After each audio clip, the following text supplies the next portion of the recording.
ओम नमो भगवते वासुदेवाय। जय श्री कृष्णा। श्री कृष्ण जन्माष्टमी की आप सभी को बहुत बहुत शुभकामना। आज इस अंक में हम जानेंगे वर्ष 2025 में कृष्ण जन्माष्टमी कब मनाया जाएगा, जन्माष्टमी का पूजन विधि, शुभ मुहूर्त, महत्व और इनकी कथा। वर्ष 2025 जन्माष्टमी का त्यौहार हर साल भाद्रपद मास की कृष्ण पक्ष की अष्टमी तिथि को मनाया जाता है। मान्यता है कि भाद्रपद महीने के कृष्ण पक्ष की अष्टमी तिथि को रोहिणी नक्षत्र में रात के 12 बजे भगवान श्री कृष्ण का जन्म हुआ था। जो इस बार यह पावन पर्व 16 अगस्त को बड़े हर्षोल्लास के साथ मनाया जाएगा।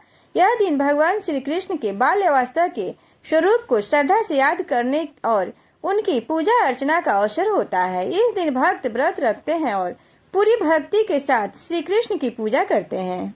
श्री कृष्ण जन्माष्टमी की अष्टमी तिथि 15 अगस्त को रात 11:49 पर शुरू होगी और तिथि का समापन 16 अगस्त को रात 9:34 पर होगा।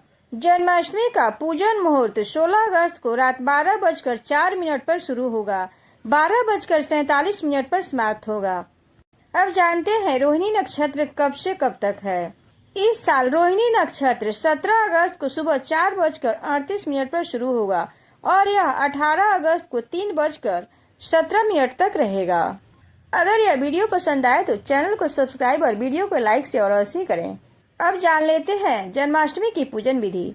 जन्माष्टमी की पूजा की शुरुआत सूर्योदय पूर्व स्नान से होता है। साफ सुथरे कपड़े पहनकर भगवान श्री कृष्ण की प्रतिमा या चित्र की गंगाजल और दूध से अभिषेक किया जाता है। उन्हें नए वस्त्र पहनाकर फूल, फल, मिठाई और मिश्री से भोग लगाया जाता है।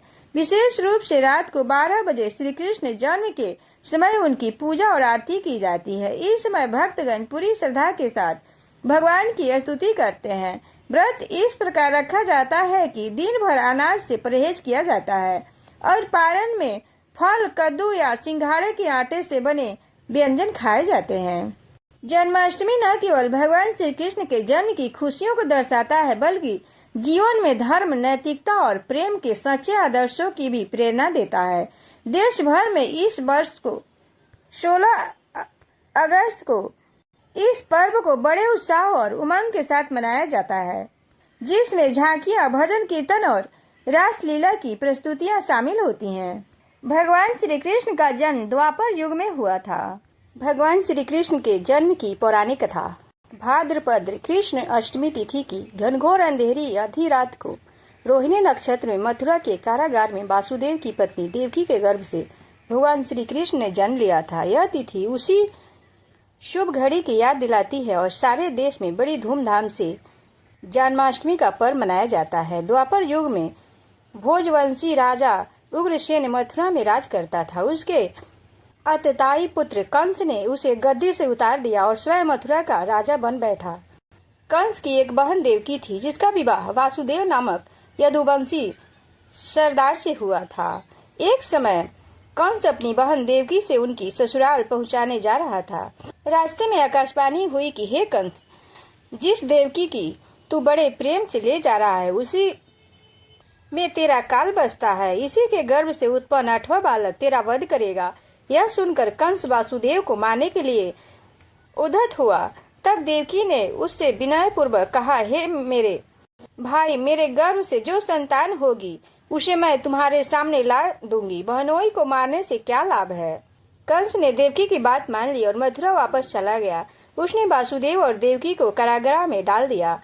वासुदेव देवकी के एक एक करके 7 बच्चे हुए और सातों को जन्म लेते ही कंस ने मार डाला।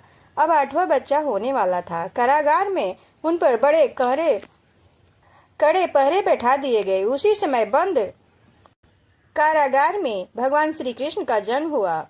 साथ ही उसी समय नंद की पत्नी यशोदा को भी बच्चा होने वाला था। उन्होंने वासुदेव देवकी के दुखी जीवन को देख 8वें बच्चों की रक्षा का उपाय रचा। जिस समय वासुदेव देवकी को पुत्र पैदा हुआ, उसी समय संजोग से यशोदा के गर्भ से एक कन्या का जन्म हुआ, जो और कुछ नहीं सिर्फ माया थी। जिस कोठरी में देवकी वासुदेव कैद थे, उसमें अचानक प्रकाश हुआ और उनके सामने शंख, चक्र, गदा, पद्म धारण किए चतुर्भुज भगवान प्रकट हुए। दोनों भगवान के चरणों में गिर पड़े। तब भगवान ने उनसे कहा, अब मैं पुनः नवजात शिशु का रूप धारण कर लेता हूँ। तुम मुझे उसी समय अपने मित्र नंद जी के घर वृंदावन भेज देना और उनके यहाँ जो कन्या जन्मी है उसे लाकर कंस के हवाले कर दो।